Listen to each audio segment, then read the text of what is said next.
সাম্প্রতিক সময়ে বাংলাদেশে স্বর্ণের দাম রেকর্ড উচ্চতায় পৌঁছেছে। বৈশ্বিক রাজনৈতিক ও অর্থনৈতিক অনিশ্চয়তা বাড়তে থাকায় বিনিয়োগকারীরা নিরাপদ বিনিয়োগ হিসেবে স্বর্ণে ঝুঁকছেন। এর সরাসরি প্রভাব পড়েছে দেশের বাজারে, যেখানে এখন ইতিহাসের সর্বোচ্চ দামে বিক্রি হচ্ছে স্বর্ণ।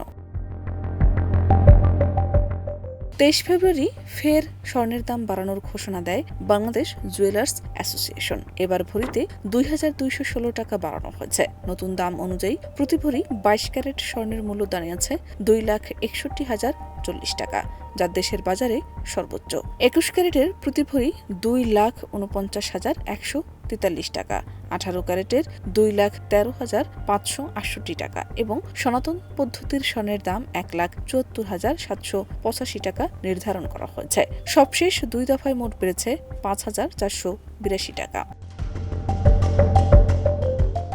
বাজুস জানায়, স্থানীয় বাজারে তেজাবি স্বর্ণের দাম বৃদ্ধি এবং বিশ্ববাজারে অস্থিরতার কারণে এই সমন্বয় করা হয়েছে।